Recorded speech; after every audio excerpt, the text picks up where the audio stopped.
కొరకు మండాలని నేను ప్రార్థన చేస్తున్నాను. దేవుని స్తోత్రం. హల్లెలూయా. అందరు గొప్ప జ్వాలలుగా మండిపోతూ ఉండాలి. ఈ మంట అందరికి అంటుకోవాలని ప్రార్థన చేస్తున్నాను. దేవుని స్తోత్రం. ఎందుకంటే బతికనట్టు, చచ్చినట్టు, ఉన్నట్టు లేనట్టు, అటు ఇటు నులివెచ్చనగా ఉండొద్దు దేవా ఈ సంఘం. నా ప్రార్థన అదే. ప్రకటన 3 మరి 16లో ఉంది కదా, నులివెచ్చని స్థితి ఉంటే దేవుడు ఏం చేస్తాడట? నోటి నుండి ఏం చేస్తాడు? ఉమ్మివేస్తాడు. అమ్మో, అటువంటి పరిస్థితి మాకు రావద్దు. యునైటెడ్ పీపుల్స్ ఫెలోషిప్లో దేవుని కొరకు ఆసక్తి కలిగి ఉండాలి, దేవుని కొరకు మండాలి. ఇంత వాక్యం అయితే మరి ఏ సంఘంలో లేదు కదా. 39వ కీర్తన 3వ వచనంలో, వారు ధ్యానించుచుండగా వారి హృదయంలో ఏం కలిగిందట? మంట పుట్టిందట. దేవుని స్తోత్రం. అంటే ఆ మంట ఇక్కడ ఉండాలి. మరి ఎన్నిసార్లు మీరు దేవుని సన్నిధికి పరిగెత్తుకొని వస్తున్నారు, ఎన్ని కూడికలు ఉంది, ఒక వారం అంతా కూడికలు, ప్రతిరోజు కార్యక్రమాలు ఇక్కడ ఉన్నాయి. అప్పుడు మీరు ఇంకా ఆత్మలో తీవ్రత గలవారి ఉండాలి. ఆసక్తి విషయంలో మీరు మాంద్యులుగా ఉండకూడదని రోమీలకు రాసిన పత్రిక 12వ అధ్యాయం 11వ వచనంలో, ఆసక్తి విషయంలో మీరు మాంద్యులుగా ఉండకుండా ఆత్మయందు తీవ్రత గలవారై ప్రభువుని సేవించండి. ఆత్మలో ఆ తీవ్రత నీకు ఎప్పుడు కలుగుతుందంటే దేవుని దగ్గరకు వచ్చినప్పుడే కలుగుతుంది. లేకుంటే నిద్ర, లేకుంటే ముద్దుతనం, లేకుంటే సోమరితనం, లేకుంటే ఎక్కడ పడిన గుంగడు అక్కడే అన్నట్టు, దేంట్లో అటు లోకం లేదు. చాలామందికి అటు లోకం లేదు, దేవుడు లేడు, అట్లా ఉన్నారు. అలాంటి పరిస్థితి కాకుండా తీవ్రత గలవారు, ఆత్మలో నీకు తీవ్రత, నీవు ఆసక్తి విషయంలో మాంద్యునిగా ఉండకుండా ఆత్మయందు తీవ్రత కలిగి నీవు ప్రభువును సేవించాలంట. దేవుని స్తోత్రం. వాక్యాన్ని ధ్యానించాలి. దేవుని యొద్దకు రండి అంటే అర్థం ఏంటంటే, నువ్వు ప్రార్థన చేసేటప్పుడు నువ్వు దేవుని యొద్దకు వస్తున్నావు అనమాట. దేవుని స్తోత్రం. హల్లెలూయా. నువ్వు ఒక చాప పరుచుకొని మోకరించగానే నువ్వు ఎవరి దగ్గరకు వస్తున్నావు? దేవుని దగ్గరకు వచ్చేస్తున్నావు. దేవుని స్తోత్రం. పరిశుద్ధ గ్రంథం పట్టుకొని మందిరానికి వచ్చినావంటే నువ్వు ఎవరి సన్నిధికి వచ్చేసినావు? దేవుని సన్నిధికి వచ్చేసినావు. నువ్వు ప్రయాణం చేస్తున్నా, లేకుంటే ఎక్కడన్నా మరి వేరే చోట్ల నువ్వు ఉండాల్సి వచ్చినా, you can have God to be very near to you, దగ్గరగా. అలాంటి అనుభవం నాకు మరి దేవుడు కలుగజేసినాడు. ఎప్పుడు దేవునితో ఉండడం, నడుస్తున్నా దేవునితోనే నడుస్తాను. పొద్దున్న లేచి నేను ఆ ఇంటి చుట్టూ 10 సార్లు నడుస్తాను, జస్ట్ వాకింగ్ కొరకు. ఒక్క క్షణమైన దేవుడు నన్ను వదిలిపెట్టాడు, నేను దేవుని వదిలిపెట్టాను. ఎందుకంటే దేవునితో మాట్లాడుతూ ఉంటాను. నాకు అప్పుడు అర్థమైంది హానోకు ఎలా దేవునితో నడిచాడు. హానోకు ఎవరితో నడిచాడంట? దేవునితో నడిచాడు. అంటే అర్థం ఏంటంటే దేవునితో మాట్లాడుతున్నాడు, దేవుని మాటలు వింటున్నాడు. Is having a communion with God almighty. He's hearing and is telling. అని చెప్తున్నాడు, దేవుడు వింటున్నాడు, దేవుడు చెప్పేది ఇతను వింటున్నాడు. అంటే దేవునితో ఉన్న అలాంటి బంధము కోరుకోవాలి. దేవుని స్తోత్రం. హల్లెలూయా. మరి అప్పుడే నీవు మరి మంటగా మారిపోతావు. టర్న్ ఇంటి బర్నింగ్ ఫ్లేమ్ అన్నమాట. హల్లెలూయా. ఎంతమందికి ఒక మంటలాగా మండాలని నేను ప్రభు కొరగానే ఎంతమంది ఆశిస్తున్నారు? అందరూ ఆశిస్తున్నారు. దేవుని స్తోత్రం. ఈ ఆశ దేవుడే ఇచ్చినాడు మీకు. ఈ ఆశను పుట్టించింది ఎవరు మీ హృదయంలో? దేవుడే. మండాలి ప్రభు అని, మండాలి, నీ కొరకు మండాలి. మండుతూ దేవుని దగ్గరకు వస్తేనే మంట కలుగుతుంది. చూడండి, 2 శిష్యులు ఎమ్మాయి మార్గంలో గుండా వెళ్తున్నప్పుడు యేసు ప్రభు 3వ వ్యక్తిగా నడుస్తున్నాడు. వాక్యంలో ఉంది, యేసు మాటలు విని వారి హృదయం ఏమైందంట? మండిందంట. మీరు చూడండి ఆ మాట. లూకా సువార్త 24:32. అప్పుడు వారు ఆయన త్రోవలో మనతో మాట్లాడుచు లేఖనములను మనకు బోధపరుచున్నప్పుడు మన హృదయము మనలో మండుచుండలేదా అని ఒకరితో ఒకడు చెప్పుకోలేదు. అంటే దేవుని సన్నిధికి నీవు వచ్చినప్పుడు వాక్యం ద్వారా నీ హృదయాన్ని దేవుడు మండిస్తున్నాడని అర్థం. మంట. చాలా చలికాలం చేతులంతా ఇట్లా తిమ్మిరెక్కి చలి పుడుతుంటే మనం పొయ్యి దగ్గర మంట సెగకు చేతులు పెట్టినప్పుడు చేతులు ఏమవుతాయండి? వేడెక్కుతుంది. అంటే అర్థం ఏంటి? దేవుని దగ్గరికి నువ్వు వస్తే దేవుడు దహించు అగ్ని కాబట్టి ఆ మంట నీకు కూడా వచ్చేస్తుందని అర్థం. దేవుని స్తోత్రం. ఆ మంట వాక్యం ద్వారా మంట. పరిశుద్ధ గ్రంథము నువ్వు తెరిచి చదువుతున్న ఆరంభించినప్పుడు దేవుని మాటలు అగ్ని వంటి మాటలు. నా మాటలు అగ్ని వంటిదే కాదా? అంటే ఆ మాటలు నీ హృదయంలో మరి లోకి వచ్చినప్పుడు మండుతుంటుంది అనమాట. మంట అన్నమాట. ఇర్మియా భక్తుడు అంటాడు, ఎముకల్లో కూడా అగ్ని మండుతున్నది. There is fire in my bones. అంటే అలాగుంటాం మనం. అందుకే ఉపవాస ప్రార్థన ద్వారా అలాగూ మండాలన్నమాట. దేవుని సన్నిధికి వచ్చి వాక్యం విని ప్రార్థన చేస్తూ మరి తోటి విశ్వాసులతో ఉన్న సహవాసం ద్వారా నువ్వు మండాలి. మండే పొదగా మార్చు ప్రభు అని ప్రార్థించాలి. Lord make me a burning bush. మండాలి ప్రభు నీ కొరకు. అటు చల్లగా లేను, ఇటు వెచ్చగా లేను, నులివెచ్చని పరిస్థితి. నీ నోటి నుండి నన్ను ఏం చేస్తావు? నువ్వు ఉమ్మి వేస్తావు. కాబట్టి నీ దగ్గరకు నేను వస్తున్నాను. ఈ పరిశుద్ధాత్మ శక్తిని నేను పొందుకుంటాను. ప్రయోజనకరమైన వ్యక్తిగా నేను మారుతాను. సంఘానికి మరి సమాజానికి మరి నేను ఉపయోగకరమైన వ్యక్తిగా ఉండాలి. దేవునికి ప్రయోజనకరంగా, దేవునికి మహిమకరంగా ఉండాలి. మీరు బహుగా ఫలించడం ద్వారా నా తండ్రి ఏమవుతున్నాడు? మహిమపరచబడుతున్నాడు. హల్లెలూయా. బహుగా ఫలించడం ప్రభు కొరకు. దేవుని యొద్దకు రావాలి. దేవుడు మరి నిన్ను వాడుకుంటాడు. ప్రోక్షింపబడిన హృదయాలతో ఆయన సన్నిధికి వచ్చినప్పుడు ఆయన మరి నిన్ను క్షమిస్తున్నాడు, నిన్ను పరిశుద్ధపరుస్తున్నాడు, నీకు విజయం అనుగ్రహిస్తున్నాడు, నీకు జయం అనుగ్రహిస్తున్నాడు. మరి నువ్వు పోగొట్టుకున్నవన్నీ తిరిగి నీకు అనుగ్రహిస్తున్నాడు. దేవునితో బంధం కలిగి నీవు జీవిస్తున్నావు.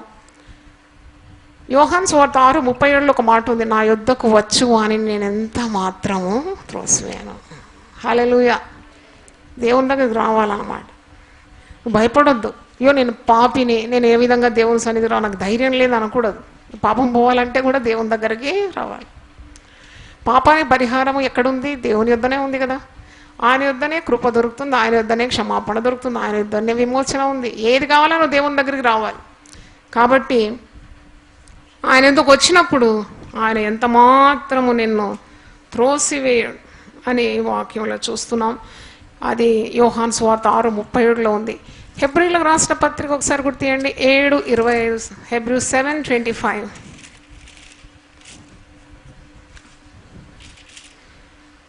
ఈయన తన ద్వారా దేవుని యొద్దకు 7:25. హెబ్రీ 7:25. ఈయన తన ద్వారా దేవుని యొద్దకు వచ్చి వారి పక్షమున విజ్ఞాపనం చేయుటకు నిరంతరము జీవించున్నాడు గనుక వారిని సంపూర్ణంగా రక్షించుటకు శక్తిమంతుడై ఉన్నాడు. దేవునికి స్తోత్రం.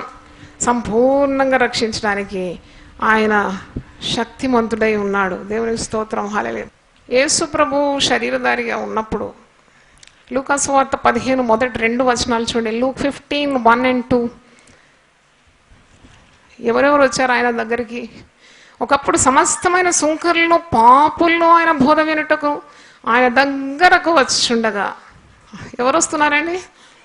గొప్పవారు వచ్చినారు, మరి ధనికులు వచ్చినారు, ఐశ్వర్యవంతులు రాలేదు ప్రభు దగ్గరికి. ఎవరు వచ్చినారంటే సమస్తమైన సుంకర్లు అంటే మరి ట్యాక్స్ కలెక్టర్స్ అన్నమాట. సుంకపు గుత్తదారులు అని అంటారు కదా. ఈ సుంకర్లు లంచగొండులు. అందుకే వాక్యంలో సుంకర్లు పాపులు అని ద్వంద్వ పదం ఉన్నది, ట్విన్ వర్డ్. సుంకర్లు పాపులు అంటే వీరు పాపులతో సమానం అన్నమాట. ప్రజలను పీడించి డబ్బు వసూలు చేసి డబ్బు గడించి అలా గొప్పవారు అవుతారు ఇలాంటి పాపులు. సుంకర్లు పాపులు ఆయన బోధ వినటకు ఆయన దగ్గరకు వచ్చేసినారు. అంటే యేసు దగ్గరకు వచ్చేసినారు. అప్పుడు పరిసయ్యులు శాస్త్రులను చూచి ఇతడు పాపులను చేర్చుకొని వారితో కూడా భోజనం చేయుచున్నాడని చాలా సణుక్కునేది. పరిసయ్యులు శాస్త్రులను చూసి ఏంటి పాపులందరూ ఈయన దగ్గర పోతున్నారు, సుంకర్లంతా పోతున్నారేంటి, ఇతనేంటి వాళ్ళతో కలిసి భోజనం చేయడం ఏంటి, వాళ్ళతో కలిసి సహవాసం చేయడం ఏంటి అని పరిసయ్యులు శాస్త్రులు సణుగుతున్నారు. అప్పుడు యేసు ప్రభు 3 ఉపమానాలు చెప్తాడు. లూకా సువార్త 15 3 ఉపమానాలు కదా. కొన్ని 100 గొర్రెలు ఉంటే ఒకటి తప్పిపోతే ఆ కాపరి 99 గొర్రెలను వదిలిపెట్టి ఆ తప్పిపోయిన గొర్రె కొరకు ఏం చేస్తాడు? వెతుకులాడతాడు కదా. అది దొరికినప్పుడు ఎంత గొప్ప సంతోషం, దాన్ని భుజం మీద ఎత్తుకొని వచ్చి తప్పిపోయిన ఈ గొర్రె నాకు తిరిగి దొరికిందని గొప్పగా సంతోషిస్తాడు. అలాగే మారు మనసు అక్కర్లేని 99 నీతిమంతుల కంటే మారు మనసు పొందిన ఒక పాప విషయము పరలోకంలో గొప్ప సంతోషం. దేవుని స్తోత్రం. హల్లెలూయా. అంటే నువ్వు దేవుని సన్నిధికి ఎప్పుడు పరిగెత్తుకొని రావడానికి సిద్ధంగా ఉండాలి. ప్రార్థన చేయడానికి ఎప్పుడు సిద్ధంగా ఉండాలి. వాక్యం చదవడానికి ఎప్పుడు సిద్ధంగా ఉండాలి. సాతానుడు నిన్ను చాలా ఆటంకపరుస్తూ ఉంటాడు. అందుకే వాక్యంలో ఉన్నది, నువ్వు సాతాన్ని అపవాదిని ఏం చేయాలా? ఎదిరించాలంట. దేవుని స్తోత్రం. Resist the devil and he will flea from you. అపవాదిని ఎదిరించినప్పుడు వాడు నీ యొద్ద నుండి పారిపోతాడు. చప్పట్లు కొట్టి దేవుని స్తుతిద్దాం. హల్లెలూయా, హల్లెలూయా. దేవునితో దగ్గర ఉండడానికి సాతానుడు అస్సలు అనుమతించాడు. మరి చాలా బాధ. విశ్వాసి ప్రార్థన చేసినప్పుడు చాలా వణికిపోతాడనమాట. విశ్వాసి ఉపవాసం ఉంటే వానికి ఇక బ్రెయిన్ స్ట్రోకు, హార్ట్ స్ట్రోక్ అంత వచ్చేస్తా సాతానికి. అందుకే మనం ఉపవాసం ఉన్నాం, ప్రార్థన చేస్తున్నాం. ప్యారలైజ్ అయిపోతాడు, పక్షవాతం వచ్చేస్తుంది సాతాను. ఎందుకంటే వాని నిర్వీర్యం చేయాలి, వాని పనులన్నీ కూడా మనం నిష్ఫలం చేయాలంటే ఇది ప్రార్థన మరి ఉపవాసం వల్లనే కానీ మరి దేని వలన ఇలాంటిది వదిలిపోవట అసాధ్యం, అసాధ్యం. అంటే దేవుని సన్నిధిలో నీకు అలాంటి శక్తి దొరుకుతుంది. మత్తయి సువార్త 15వ అధ్యాయం చూడండి. దేవుని సన్నిధికి ఎవరు వచ్చినారు? యేసు ప్రభు దగ్గరికి పాపులు సుంకరులు వచ్చినారు. ఇంకా ఎవరెవరు వచ్చారు? మత్తయి 15:29 నుండి 31 నేను చదువుతున్నాను. మాథ్యూ 15:29-31. యేసు అక్కడ నుండి వెళ్ళి గలిలయ సముద్ర తీరమునకు వచ్చి కొండెక్కి అక్కడ కూర్చుండగా బహు జనసమూహములు ఆయన యొద్దకు కుంటివారు, గుడ్డివారు, మూగవారు, అంగవిహీనులు మొదలైన అనేకులను తీసుకుని వచ్చి ఆయన పాదముల యొద్ద పడవేసిరి. ఆయన వారిని స్వస్థపరిచెను. దేవుని స్తోత్రం, హల్లెలూయా. అంటే ఇంతమంది రోగులను తెచ్చి పాదాల దగ్గర పడేసినారంట, యేసు పాదాల దగ్గర. అంటే వారికి స్వస్థత కావాలని మరి ఈ జన సమూహములు ఆయనను వెంబడిస్తున్నారు. కుంటివారు, గుడ్డివారు, మూగవారు, అంగవిహీనులు మొదలైన అనేకులను తీసుకుని వచ్చి ఆయన పాదములతో పడవేసి పాదంలో పడవేసినప్పుడు యేసుప్రభు ఏం చేసినాడు? ఆయన వారిని స్వస్థపరిచినాడు. అక్కడ రాస్తుంది కదా, ఆయన ఏం చేసినాడు? వారిని స్వస్థపరిచినాడు. అంటే యేసు సన్నిధిలో నీకు స్వస్థత తప్పకుండా లభిస్తుంది, తప్పకుండా లభిస్తుంది. యేసు సన్నిధిలో స్వస్థత. నీకు ఏదైనా శరీర రుగ్మత ఉంటే నువ్వు దేవునికి తెలియజేయాలి. Tell God. ఈ వారంలో నాకు జరిగింది, నేను సాక్ష్యం చెప్తానని దేవుని సన్నిధిలో ఒప్పుకున్నాను, అందుకే చెప్తున్నాను. అంటే అన్నీ చెప్పడం నాకేం ఇష్టం ఉండదు, కానీ నేను దేవుని దగ్గర ఒప్పుకున్నాను, అందుకే చెప్తున్నాను. ఈ వారం నుండి ఏమైందంటే, నాకు పోయిన వారం నుండే స్టార్ట్ అయింది. నా 2 పాదాలు చాలా తిమ్మిరైపోతుంది. మొట్టమొదటి ఏంటంటే బ్లడ్ సర్క్యులేషన్. మేము ఇలా నిలబడి వాక్యం ఇస్తుంటే సర్క్యులేషన్ ఉండదు కాబట్టి అనుకుంటాను. 2 పాదములు ఎట్లుందంటే ఒక అట్ట ముక్క పెట్టి కాళ్ళకు కొడితే ఎట్టుంటుంది అలాగ నాకేమీ తెలవడం లేదు, రక్త ప్రసరణ లేదు. 2 పాదాలు టైట్ అయిపోయింది అన్నమాట. ఏది గుచ్చుకున్నా తెలవడం లేదు. ఏంటి నాకు ఏమవుతుంది అని అనుకున్నాను. కొద్దిగా భయం అయింది నాకు. మనిషిని కదా, మనుషులకు తప్పకుండా ఏం కలుగుతుంది? భయం కలుగుతుంది కదా. ఎంత వాక్యం తెలిసినా, ఎంత గొప్ప దైవజనులైనా మేము కూడా మానవులం కాబట్టి మొట్టమొదటి భయం వస్తుంది. ఏమైంది? కాళ్ళకు స్పర్శ లేకుండా అయిపోయింది. అయితే నేను ఏం చేసినానంటే, అసలు మొట్టమొదట నేను వంగి ప్రార్థన చేయాలి, దేవుని సన్నిధిలో చెప్పాలి. కానీ కొన్నిసార్లు మనం సొంత బుద్ధికి వెళ్తాం కదా. నేను ఇంటర్నెట్లో బ్రౌజ్ చేసినాను, గూగుల్ సర్చ్ చేసినాను అనమాట. కాళ్ళు మరి ఇలాగూ స్పర్శ లేకుంటే నంబుగా అయితే ఏంటి అని వెతుకుతుంటే ఎంత భయమైందంటే, దీనికి అసలు నివారణ లేదని వచ్చింది. దీనికి నివారణ లేదు. ఇలాగూ డయాబెటిక్ పేషెంట్, షుగర్ ఉండే వాళ్లకు దీర్ఘకాలంగా వారు మందులు వాడతారు కాబట్టి ఇలాగ అయిపోతుంది, దానికి ఇక నివారణ లేదు, ఇలాగ కొద్దిగా ట్రీట్మెంట్ ఏమో ఉంటుంది కానీ నివారణ లేదని వచ్చింది. అమ్మ, గుండె టకటకటకట కొట్టుకుంది. తర్వాత నేను ఏం చేస్తున్నాను చూడండి, మానవ బుద్ధితో మనం ఏమేం చేస్తాము. రెండవది నేను ఏం చేస్తున్నానంటే, అది మొన్న పెద్ద డాక్టర్ వచ్చింది కదా ఆన్లైన్కు, డాక్టర్ జాన్ డేవిడ్ ఫోన్ చేసి, నాకు ఎందుకు ఇలాగ కాళ్ళు స్పర్శ లేకుండా అసలు ఇలాగ అవుతుంది ఏంటంటే, ఆ డాక్టర్ అన్నాడు, అమ్మగారు మీరు ఇలాగే ఉంటుందమ్మా. ఆ డాక్టర్ కూడా అన్నాడు, ఇలాగే ఉంటుంది, దీనికి పెద్ద మందులు ఏం లేదు అని చెప్పి ఏదో ఒక మందు రాసి చెప్పినాడు ఫోన్లో. అది తెప్పించుకున్నాం. ఆయన 8 వారాలు వాడాలి అట్లా ఇట్లా అని చెప్పినాడు. అప్పుడు నేను అనుకున్నాను, ఎక్కడ లేదు కదా ఆశ్రయం, ఎక్కడ ఎవరు ఆశ్రయంగా? దేవుడే ఆశ్రయం. నా రూమ్కి పోయినాను, గదిలో గొల్లం వేసుకున్నాను, చాప పరుచుకున్నాను, మోకరించినాను, ప్రార్థన చేసినాను. దేవా నాకు మరి ఇది పోదంటున్నారు, ఇది ఎప్పటికి ఉంటుంది అంటున్నారు, ఇదేంటి?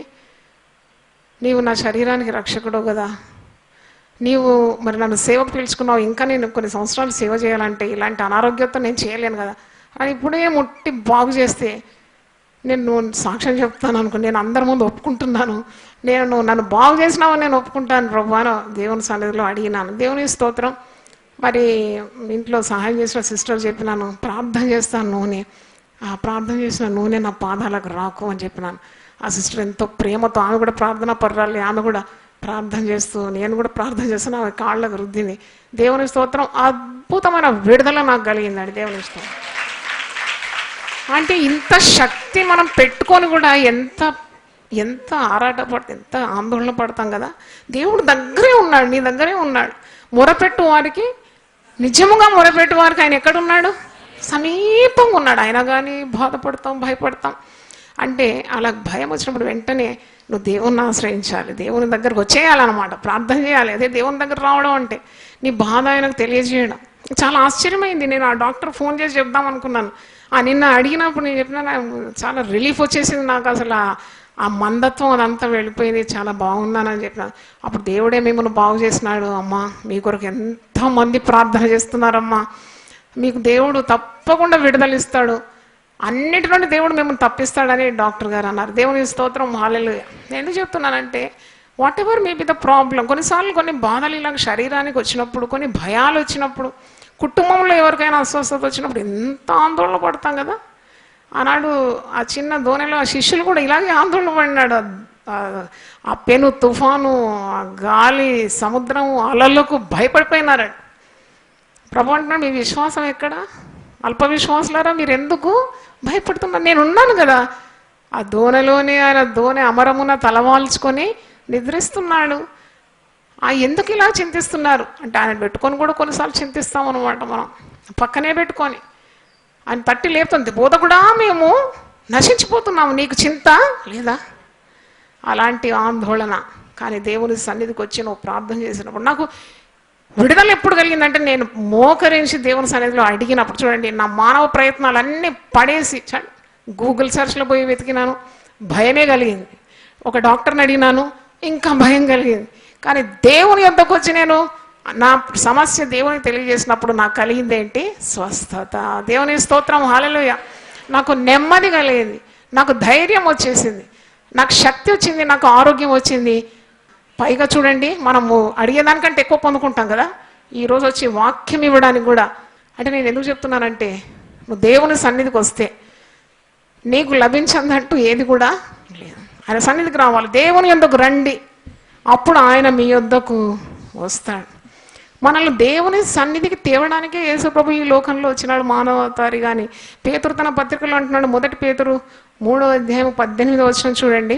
1 Peter 3:18, ఏలైనగా మనలను దేవుని యొద్దకు తెచ్చుటకు అనీతిమంతుల కొరకు నీతిమంతులైన క్రీస్తు శరీర విషయంలో చంపబడి, ఆత్మ విషయంలో బ్రతికింపబడి, పాపముల విషయంలో ఒక్కసారి శ్రమపడాను. అంటే 40 రోజులు సిలువ ధ్యానం చేసినాం. అంటే ఒకటి మూల విషయం గమనించాలి ఏంటంటే, ఎందుకు ఈ సిలువ త్యాగం, ఎందుకు ఈ సిలువ బలి, ఎందుకు ఈ సిలువ మరణం అంటే మనలను దేవుని యొద్దకు తెచ్చుటకే. హల్లెలూయా. లేకుంటే దేవుడు ఎవరో మనమెవరో, తండ్రి ఎవరో మనమెవరో. అంటే యేసు ప్రభు మనల్ని దేవుని యొద్దకు తెచ్చుటకు తన ప్రాణము సిలువలో అర్పించినట్టు మనం చూస్తున్నాం. కనుక ఈరోజు ప్రార్థన చేసినప్పుడు మనం ప్రార్థించాలి, దేవా నీవు నా యొక్క బలహీనతలన్నీ కూడా మన్నించాలి. మరి చల్లగా లేను, వెచ్చగా లేను, నా నులివెచ్చని స్థితి నుండి నన్ను విడిపించాలి. మరి నేను నీ యొద్దకు వస్తున్నాను, నన్ను నీవు మండించాలి. నా పాత జీవితాన్ని, రోత జీవితాన్ని నువ్వు మార్చేసి ఒక క్రొత్త జీవితాన్ని, ఒక నూతన సృష్టిగా నన్ను చేయి ప్రభువా.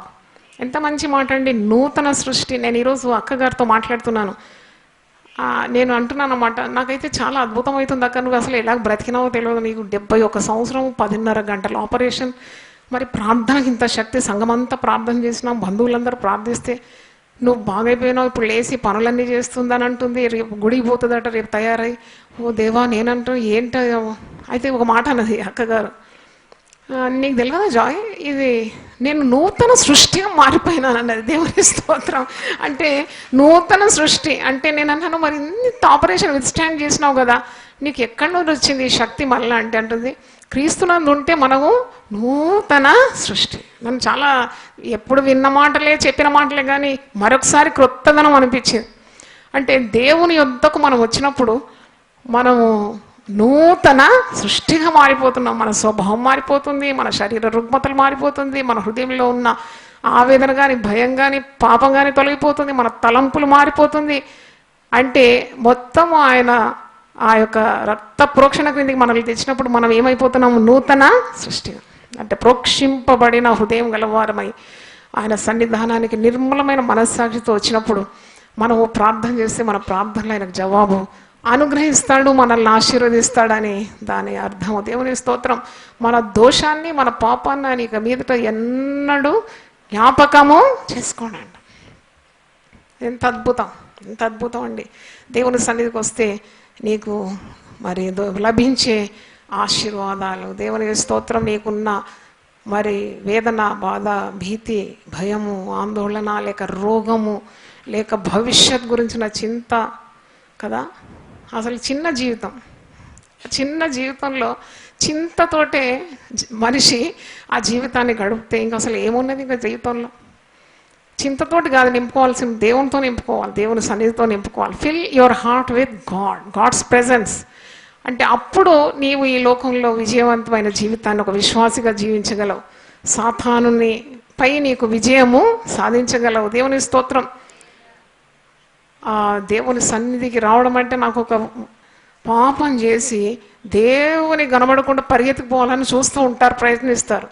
కానీ ఆ పాపం చేసిన వాడు తప్పొప్పుకొని దేవుని దగ్గరకు వస్తే వెంటనే కదా క్షమాపణ లభించేది. అలాగే ఈ మాట, దేవుని యొద్దకు నువ్వు రావాలి, దేవుని యొద్దకు రండి, అప్పుడు ఆయన వెంటనే నీ యొద్దకు చేస్తాడు.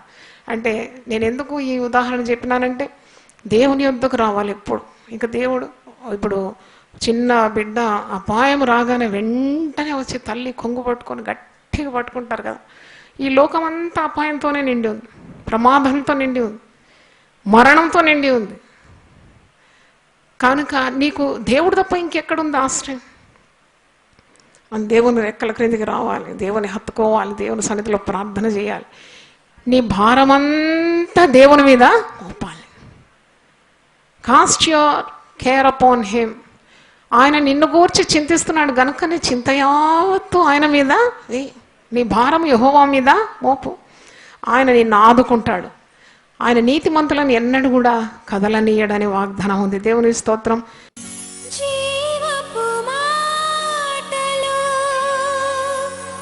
ప్రార్థన చేసుకుందాం. ప్రభువా నీ పరిశుద్ధ నామమునకు స్తోత్రం.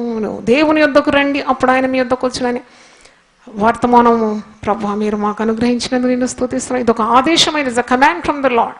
అవును ప్రభు, ఈ ఆదేశాన్ని మేము లోబడాలి, ఇది ఆజ్ఞ అయ్యున్నది. దేవుని యొద్దకు మేము రావాలి. మరి ఒక చోటు మాకు లేదు. ఎక్కడెక్కడ పరిగెత్తినా అంత నిరాశ, నిస్పృహలు, భయము, భీతి కలుగుతుంది. కానీ నీ యొద్దకు వచ్చినప్పుడు మాకు నెమ్మది కలుగుతుంది, సమాధానం కలుగుతుంది, సంతోషం కలుగుతుంది, సమృద్ధి కలుగుతుంది, ఆరోగ్యం కలుగుతుంది, రోగ నివారణ, పాప నివారణ, శాప నివారణ కలిగేది నీ సన్నిధిలోని కనుక నీ సన్నిధికి వచ్చి మేము ప్రార్థించుకోవడానికి సహాయం దయచేయండి. మేము ఎక్కడున్నా ప్రభువా నీ సన్నిధి మాతోనే ఉంది కనుక నీకు స్తోత్రం. నీ సన్నిధి నాతో రాకుంటే నేను వెళ్ళలేనని మోషే అంటున్నాడు. అవును ప్రభువా, నీ సన్నిధి విడిచి మేము ఎక్కడికి వెళ్ళలేము. కాబట్టి తండ్రి, ఎప్పుడు నీ సన్నిధిని ప్రేమించడానికి సహాయం దయచేయండి. నీతో మాట్లాడడానికి ప్రార్థన శక్తి మాకు దయచేయండి. నువ్వు చెప్పే మాటలు వినడానికి వినుబుద్ధి మాకు పుట్టించండి ప్రభువా. నీతో మాకు మంచి సంబంధము కలిగి ఉండటకు సహాయం దయచేయండి ప్రభువా. ఎడతెగని సహవాసం నీతో కలిగి ఉండటకు కృప దయచేయండి. మా మనవులు నీవు వినే దేవుడు, మా ప్రార్థనలకు జవాబిచ్చే దేవుడు నైనా ప్రభువా. నిన్ను కలిగి ఉండడం ఎంత ధన్యకరమై ఉన్నది ప్రభువా, నీకు స్తోత్రం. మాకు ఆసక్తి దయచేయమని ప్రార్థిస్తున్నాను. తీవ్రత మా హృదయంలో దయచేయమని ప్రార్థిస్తున్నాను. ఏకాగ్రత దయచేయమని ప్రార్థిస్తున్నాము. రెండు తలంపుల మధ్యలో తడబడకుండా ద్విమనస్సు ఉంటే తొలగించమని ప్రార్థిస్తున్నాను. పాపం ఉంటే తొలగించమని ప్రార్థిస్తున్నాను. గొప్ప దేవా నాయనా, మా హృదయాలను పరిశుద్ధపరచుకొని నైనా నీ యొద్ద క్షమాపణ పొందుకొని పవిత్రమైన జీవితం జీవించి నీతో బంధము కలిగి ఉండట కృప దయచేయమని సకల ఆశీర్వాదాలు మాకు దయచేయండి. యేసు నామములో అడుగుతున్నాను తండ్రి, ఆమేన్. హల్లెలూయా, హల్లెలూయా. God bless you.